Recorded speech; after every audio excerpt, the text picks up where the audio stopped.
नमस्कार मित्रांनो. अ, मेन म्हणजे हा व्हिडिओ जो आहे तो पहिल्यापासून ह्या चॅनलवर सबस्क्रायबर आहेत, व्ह्यूअर्स आहेत गझालींचं कोकणचं. त्यांच्यासाठीच आहे. त्याच्यानंतर मी खूप सारे रील्स केले, शॉर्ट्स केले. त्याने खूप सारे सबस्क्रायबर आले. तर त्यांना हा विषय मे बी समजणार नाही. पण जे जुने फॉलोअर्स आहेत, जे सबस्क्रायबर आहेत, त्यांच्यासाठी हा व्हिडिओ आहे. मला हा ॲक्चुअली व्हिडिओ करायचाच नाही होता. पण मला अजून पण गझल कोकणचे जे चाहते आहेत, प्रेक्षक आहेत, ते विचारतात, की तुमचा चॅनल जो आहे, तो परत तुम्ही कसाही करून चालू करा. खूप जण विचारतात, की नक्की काय झालं? नक्की का बंद पडला तुमचं चॅनल? तर मी म्हटलं एक व्हिडिओ करून सांगावंच. इकडे पहिल्या काही टीम मेंबर्सनी गझल कोकणचा व्हिडिओ केलेला. दोष प्रत्यारोप तिकडे झालेले त्या व्हिडिओमध्ये.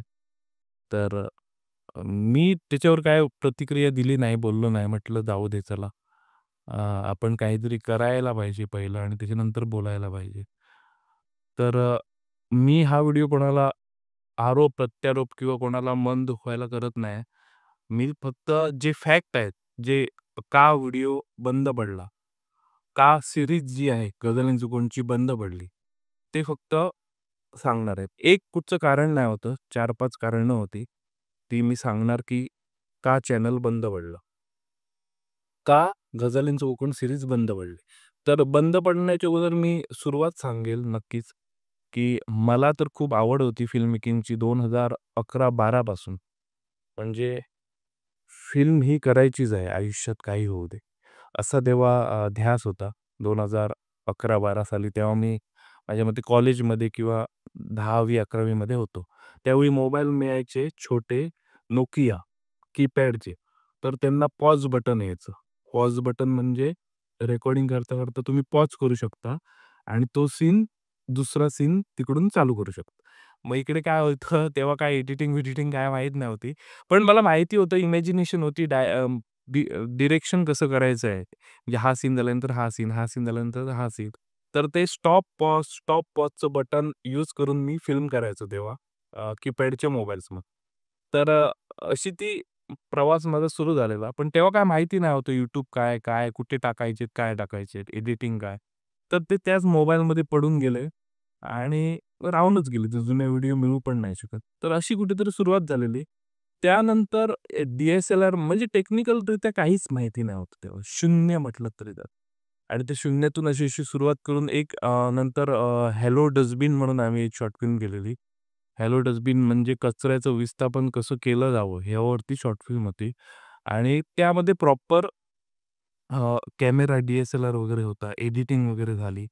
स्टोरी वगैरे झाली. एवढी ती म्हणजे स्ट्राँग नाही होती टेक्निकलरित्या, पण होती म्हणजे स्टार्ट झालं एक.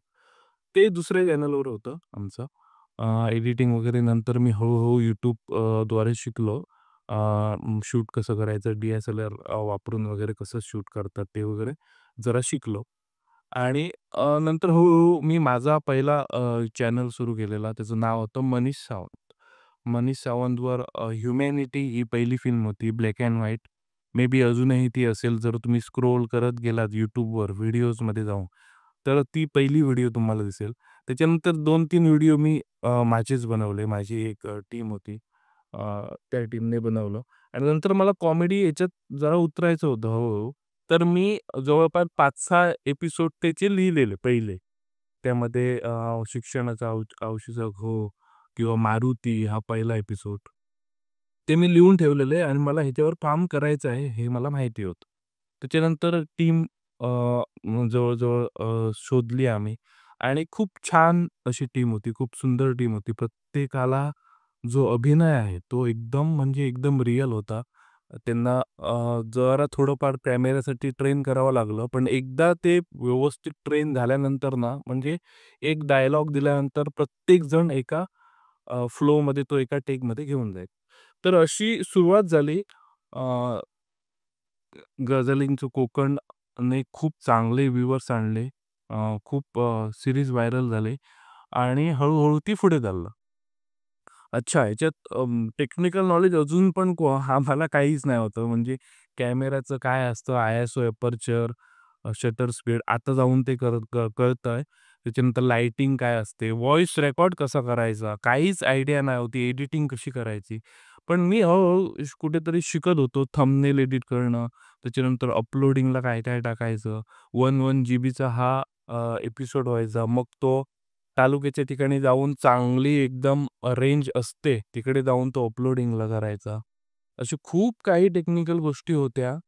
ते हळू मी शिकलो आणि मोस्ट ऑफ दी काम जे आहे, ते मीच करायचो. सेटवर ऑफकोर्स 100% प्रत्येकजण मदत करायचे. पण स्टार्टिंगपासून ते एंडपर्यंत जरा टेक्निकलरित्या मी जरा शिकून घेतलेलं आणि तेच पुढे नेत होतो. तर असे खूप सारे एपिसोड आले गझालींचं कोकणचे. सगळ्यांचा चांगला रिस्पॉन्स आला. आमची पण ॲज अ टीम चांगली ट्युनिंग बसू लागली. पण कुठेतरी फायनान्स तेवढा चांगला येत नाही होता. मी कोणाकडून इन्व्हेस्टमेंटसाठी कुठचेही पैसे घेतले नाही होते किंवा मला पैसे द्या, हे घ्यायचं, ते घ्यायचं, असं काहीच केलं नाही होतं. पूर्णपणे इन्व्हेस्टमेंट लागलेली ती म्हणजे माझीच एकतर लॅपटॉपमध्ये आणि कॅमेऱ्यामध्ये. कॅमेऱ्यासाठी आम्ही ₹5,000-10,000 इकडून-तिकडून कोणाकडून तरी घेतले होते. पण बाकी ते सोडून सगळी माझी इन्व्हेस्टमेंट होती. त्याच्यानंतर कॅमेऱ्यानंतर focus, light, lav mic, memory cards, असे खूप काही गोष्टी, ट्रायपॉड, जे ट्राय करून बघावं लागलं आम्हाला. म्हणजे आम्हाला पहिलं पण माहीत नव्हती, की ट्रायपॉड नक्की काय घ्यावा? व्हिडिओसाठी कुठचा ट्रायपॉड असतो? Fluid head tripod, smoothly movement होते, हे वगैरे माहीत नाही. तर कुठचा पण ट्रायपॉड जरा थोडाफार रिसर्च करून घेतला. तो नंतर वेस्ट निघाला, कारण की त्याचा युजच काय नाही होता. झूम रेकॉर्डर तो घेतला. त्याचा पण यूज कसा करता नाही आला, तो पण पडून राहिला. कोण गाईड आमच्यावर नाही होतं ह्या क्षेत्रामधलं किंवा ग ग असं म्हणतात की ग्रँडफादर जो आम्हाला असं सांगेल. स्वतःच ट्राय करायचं, अनुभव करायचं, चाललं तर ते वापरायचं, असं गोष्टी चालू होतं. पण ह्याच्यामागे कुठेतरी पैसे लागत होते, ते वेस्ट होत होते. आणि असंच 1,00,000 तरी इन्व्हेस्टमेंट अशीच गेली. ती मी कोणाकडून घेतली नाही, कारण की मला वाटायचं की अ, चांगलं हे झालं नाही होतं. YouTube चॅनलचं आमचं कसं, आम्ही म्हटलं होतं की सगळ्यांचं आमचंच चॅनल आहे, असं म्हणूनच सुरुवात केली. पण प्रॉपररित्या त्याचं भाग झाले नाही होते. डिव्हाईड झाला नाही होता चॅनल. शेअर्स म्हणजे तुला ह्याने असं-असं करायचं, असं झालं नाही होतं. प्रॉपररित्या म्हणजे डॉक्युमेंटेशनरित्या. आणि तेच पुढे प्रमुख कारण झालं चॅनल तुटायचं किंवा सीरीज बंद व्हायची. त्याच्यानंतर अजून असं पण एक का का झालं, की एक माणूस होता, त्याचं नाव आता मी घेत नाही. पण त्याने मोठा फ्रॉड केला आमच्यासोबत. म्हणजे तो आला, पूर्ण टीमला आपलंसं केलं, मी तुमचं सीरीज बघतो आणि चांगल्या घराण्यातला वगैरे तो होता माणूस. आणि अ, त्याने आम्हाला पैसे द्यायचे सांगून आम्हीच त्या म्हणजे मीच आम्ही म्हणजे पूर्ण टीमने नाही. मीच त्याला पैसे दिले, म्हणजे खात्रीशीर माणूस होता. आम्ही त्यांची पूर्ण टीम ॲज अ फिरायला खूप वेळा गेलेलो त्याच्यासोबत एकत्र होतो. तर चांगला माणूस आहे आणि तो आपल्याला त्याच्याहून जास्त पैसे देऊन आपल्याला काहीतरी इक्विपमेंट घ्यायचं असेल तर मदत होईल ह्या हेतून मी ते त्याला दिलेले पैसे. पण तिकडे एक 70,000-1,000 चा फ्रॉड झाला आमच्यासोबत. त्या माणसाने अजूनपर्यंत पैसे दिले नाही आणि मी पण ते सोडून टाकलं. त्याच्यानंतर असं झालं, की एकदा आम्ही रेकॉर्ड केलं मस्तपैकी. खूप दिवसांनी एकत्र यायचो. म्हणजे पहिले-पहिले खूप रेग्युलर एकत्र यायचो. पण एक 10-15 एपिसोड झाल्यानंतर, 20 एक एपिसोड झाल्यानंतर खूप कमी वेळा एकत्र यायचो आणि एकदम शूट करून हे करायचो, एडिट करायचो आणि टाकायचो. एक वेळ अशी झाली, की मस्तपैकी 5-6 एपिसोड मस्त सगळेजण खूप दिवसांनी एकत्र येऊन रेकॉर्ड केले आणि घरी जाऊन जर मी लॅपटॉपमध्ये ते लावतो कार्ड, तर पूर्णपणे कार्ड करप्ट जातं. डाटा पूर्णपणे गेला. मुंबईला वगैरे जाऊन रिकव्हर करण्याचा प्रयत्न केला, पण ते रिकव्हर काही झालं नाही.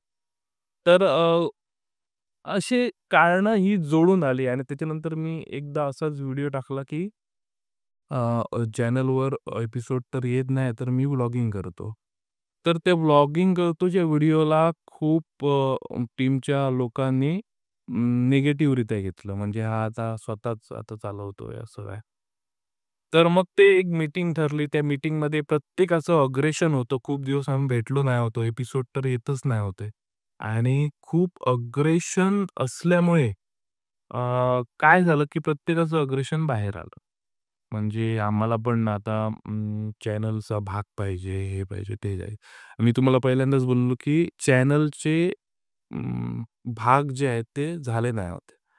चॅनलचे भाग झाले नसल्यामुळे मी बोललो, की अर्धा-अर्धा सगळ्यांना मिळणं हे चुकीचं आहे. कारण की मी त्याच्यात जास्त काम केलेलं पहिल्यापासून.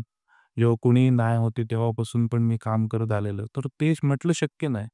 एक 50% जो आहे तो माझ्याकडे राहू दे. बाकी 50% आपण वाटून घेऊया आणि त्याच्यानुसार काम करूया. तर ते पटलं नाही. सगळ्यांना समानच हिस्सा पाहिजे होता आणि ते मला पण पटलं नाही. तर त्याच्यानंतर असं होऊ लागलं, की आम्ही चॅनल सोडतोय. आम्हाला नको चॅनल. तर त्याच्यानंतर पण मी प्रयत्न केले, की एकत्र येऊन येऊया परत. खूपदा प्रयत्न केले. कारण की सगळेजण चांगले होते. कलाकार ॲज अ कलाकार खूप चांगले होते. पण फायनान्शियल खूप म्हणजे खूप आम्हाला हे होत होतं, मागे पडत होतं आता. आता Instagramवर प्रमोशनल वगैरे खूप जण बिझनेस वगैरे करतात. त्यावेळी ते कोण करायचं नाही. त्यामुळे YouTubeचा पैसा एवढा नाही होता. प्लस आम्हाला स्पॉन्सरशिप तर मिळायचीच नाही. कधी मिळाली कुठच्या फिल्मला तर. असं व्हायचं आणि टेक्निकलरित्या पण खूप मोठे प्रॉब्लेम यायचे. लॅपटॉपने पण साथ सोडली. जवळपास 4-5 वर्ष तो वापरला. त्याच्यानंतर तो लॅग व्हायला लागला. एवढा हाय एंड पण नाही होता तो. तर एडिटिंग पण कशात करायची? असा पण प्रॉब्लेम होता.